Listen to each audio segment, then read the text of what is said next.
Hello!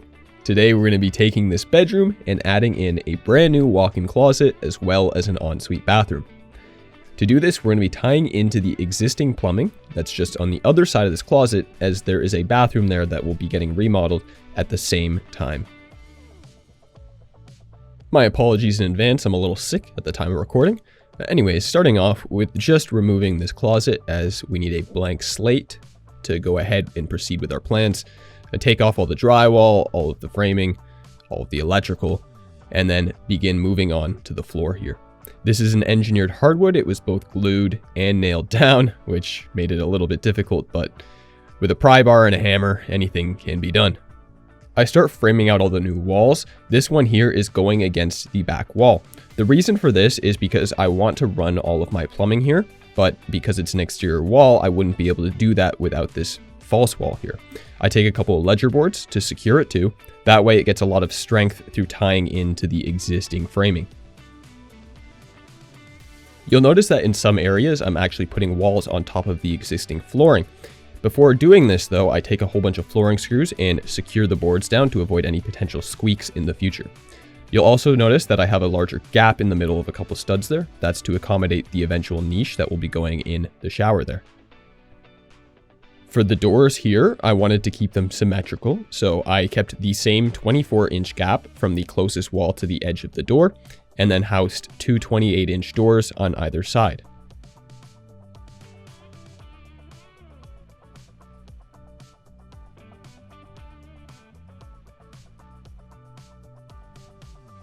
Whenever installing electrical on a new build, something you want to make sure you do is you add a third stud next to your door frame for any boxes. The reason for this is you don't want the cover plates and casing of the door to interfere with one another.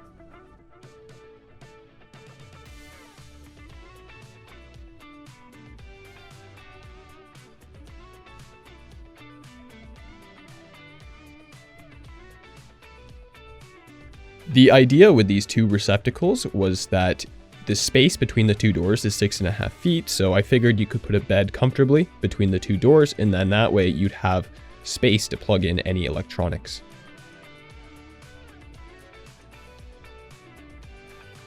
Just running two 1/2-inch ENT conduits for the floor heat here. You'll notice I notch out the bottom plate, that way I can get the conduits to come out right at the top of the subfloor. And then running all of the electrical. For this, I'm just using 14.2 and pretty much just looping power from device to device. To start it off, I had an old outlet on the exterior wall, which I brought out into a junction box. And then from there, I took power and ran it from one outlet to the next, to the next, into the next. I mark all of my steady power with a black line with a Sharpie, just so I know when I go to wire it. And then of course, at all of these switch boxes, I'll have a lead coming off, which goes to the light that is controlling. The bathroom here getting 3 LED pot lights, and the walk-in closet getting 2. I always recommend more lighting is better than less lighting. The reason being is if you ever find a space is too bright, it can be fixed with a $30 dimmer. If you don't have enough light, that's just a whole can of worms. Because this bathroom design was a little bit tight, I wanted to try and conserve as much floor space as possible. One of the ways you can do that is by eliminating the curb. So here I'm ripping up all the subfloor so that we can recess it eventually and get that curbless shower design. Obviously, with this being a new bathroom, that meant there was no existing exhaust fan, so I had to rough one in. Here I'm using the Panasonic Whisper, and then I took some insulated ductwork and ran that through the attic to the roof where I installed a vent. Now here's just a little bit of a more in-depth look at the electrical. Here's the junction box I'd mentioned earlier. It was all the slack I could get on the wires, hence why it's a little bit recessed, but once the drywall is in, I will cut a hole and it will be accessible from behind the vanity. Basically, I come off that box with a wire carrying steady power, and that wire goes to my first device. From there, it loops to the next, and eventually goes all the way around, feeding each and every device. Off of each switch box, of course, we come up to the respective light that's being fed, and then you'll notice at each box I have a loop of wire. This is not necessary by any means, but it's something I have found helpful for the next guy. With the type of boxes that I'm using, being gangable, meaning they can be separated, I support the box on either side to keep it nice and secure. And then above that is a 4x4 box with a plaster ring. That is for the floor heat. It's nice to have a big box like that to house all of the wires from the thermostat as well as the supply side. And then this is just the countertop plug, which I just fed with a single wire from that junction box. And here is the plumbing. So I had my plumbers do this because of the size of the project. There was just so much involved. So what they did here is to feed the vanity and shower. They come off the other side through those joists with a 2-inch drain. It feeds both the vanity and the shower, and then it gets vented up from the vanity side there, which then it goes through the wall and ties into the existing vent on the other side. Customers really didn't want a bulkhead below, so we came up with this solution for the toilet. By using a wall-mounted toilet, we're able to have that drain start from a higher location. Therefore, we can actually run it over the joists, have a small little box on the other side in the bathroom, where it then goes down into the floor and ties in to the existing stack. And then for all of our water supply, pretty basic stuff here. We have our shower valve, we have one coming off to the rain head and one to the handheld. And then I could finally start closing things up. So for any areas with new subfloor, of course, taking some blocking from joist to joist and then putting in our new plywood, being sure to both glue and screw it down. And then as mentioned before, in the shower area, we want to recess the subfloor here to avoid building the pan up as much as possible. So just taking some runners, attaching it alongside each joist, and then that way we can have the top of our plywood flush with the top of the joist. In most of my videos, this is where I would make a joke about drywall in the shower, and I'll explain that for those of you that don't understand. When you use a membrane style system, like the Schluter one I will be using in this video, if any water penetrates your waterproofing system, your shower has failed. I don't care what substrate you have behind there, it's not waterproof. That's why it doesn't matter. So I use drywall because it's lighter and easier to work with than cement board. Again, if water penetrates the Schluter system, your shower has already failed. Anyways, something else I wanted to mention with the system is that if you're going to be using it, I would recommend having your thin set mixed on the more watery side. What I mean by this is that when you look at the manufacturer's instructions, they'll give you an amount of water to use. I recommend using the higher amount here. I find that when you have a thin set, the membrane is much easier to install. When using a curbless design, you want to make sure that the substrate in your shower area and the rest of the bathroom floor are going to be flush with one another. In this case, because I was doing a heated floor system, I was able to get an additional 1/4 inch of height from the Ditra Heat, and that way my shower pan was perfectly flush with the rest of the bathroom. This is the template for the shower floor. It's just ripped down pieces of 2x4 hot glued together in the shape of the shower pan, marking out the drain. And then I take a straight edge to mark all of my cut lines, where I do a dry cut, polish off all the pieces, and then I go ahead and install the floor at one go.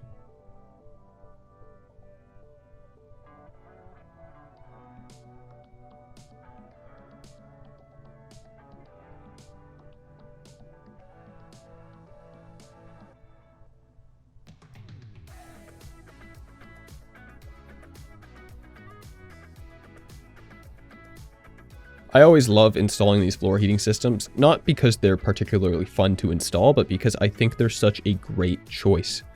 It's a luxury item, as I always mention, but it is something that is really nice. If you haven't experienced it before, it's hard to assign a value to it, but I will say this, porcelain tile gets really cold.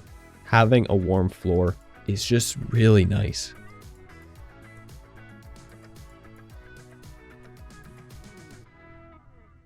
When we talk about installing a curbless shower, one of the most important things to consider is the waterproofing of the area outside of the shower. Because there is no curb, we have to assume that eventually water will find its way out, and we want to keep it contained. With just a little bit of curdy band and maybe an extra 15 minutes of work, I was able to transform this entire bathroom floor into what is essentially an extension of that shower pan. I would highly encourage anyone thinking about doing this to do the same. Of course, with having a large format tile in the shower area, we want to make sure that has some good grip to it. There's something called the coefficient of friction when picking out a tile to determine whether or not it should be used in a shower pan. And I'm going to level with you guys. Those words are just way too big for me. So what I suggest instead is that when you go to pick out your tile, just feel the tile. If it feels like something that has grip, you're probably good. If it feels like something that doesn't have grip, it's probably not good. Those are my words of wisdom. Of course, if you're smarter than I am, which is probably most of you, you can just look up the COF and do some research that way. But if you're like me, you're welcome. And who would have guessed it? For the walls, we have a glossy Carrara tile. Never before seen.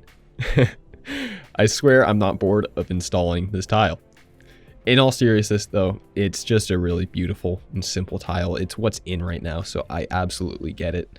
It's hard to go wrong with something like this, and I think that's why it's so popular. For the niche, cutting it out using that first wall of tiles, using the bottom grout line there to establish the height of the niche, going ahead, inserting it, and then waterproofing and tiling.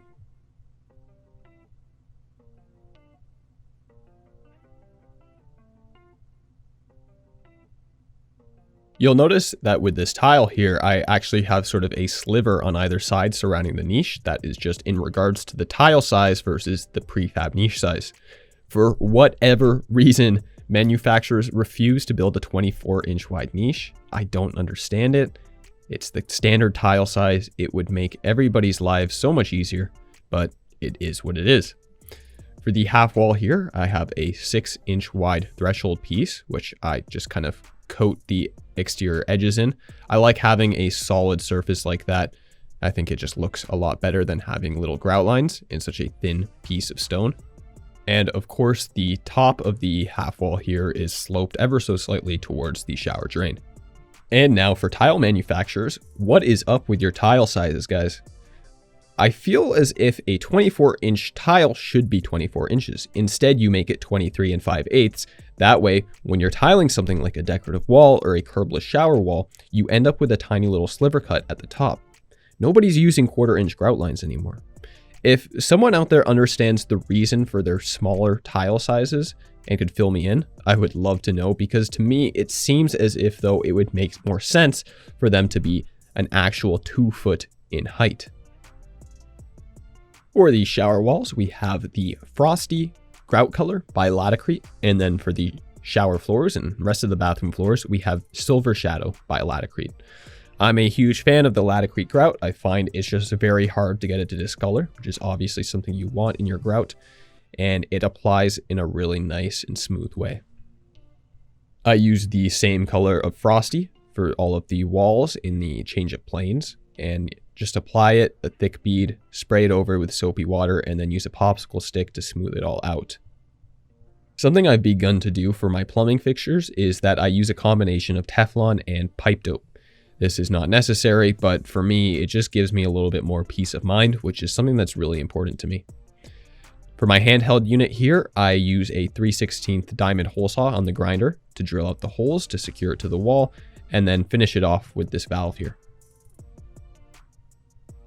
I actually had some drywallers come in for this project because there was something like 30 sheets to install, and that just sounded absolutely miserable to me.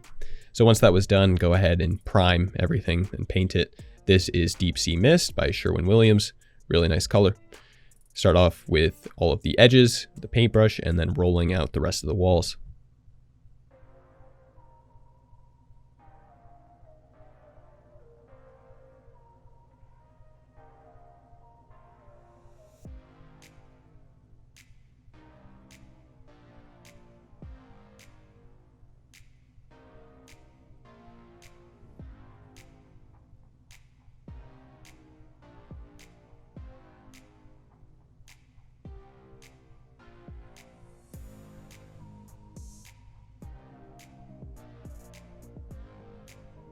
As mentioned before, this junction box has to be accessible, so cut a hole in the drywall and then put the 42-inch vanity in, and boom, that looks pretty accessible to me.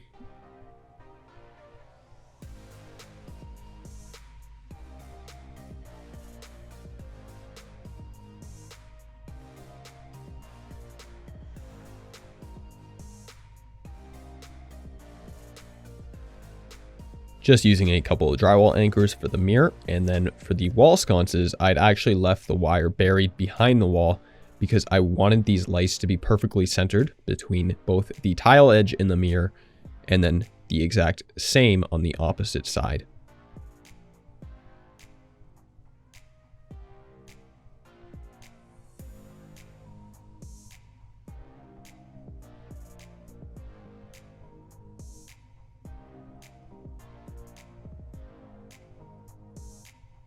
And installing all of the baseboards, casing, quarter round.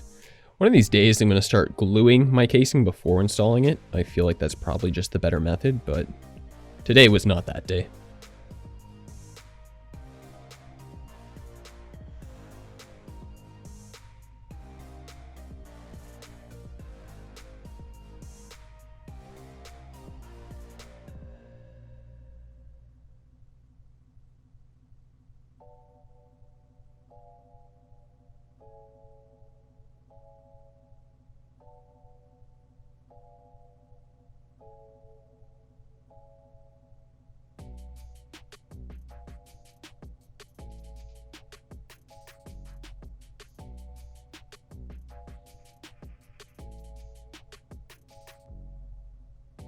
And that's it.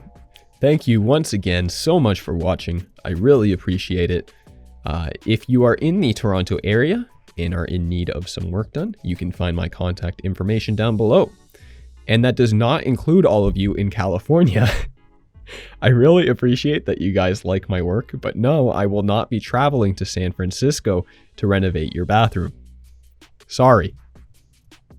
And of course, be sure to check the end of the video as well as the description for any more information related to cost, materials, and the length of the project.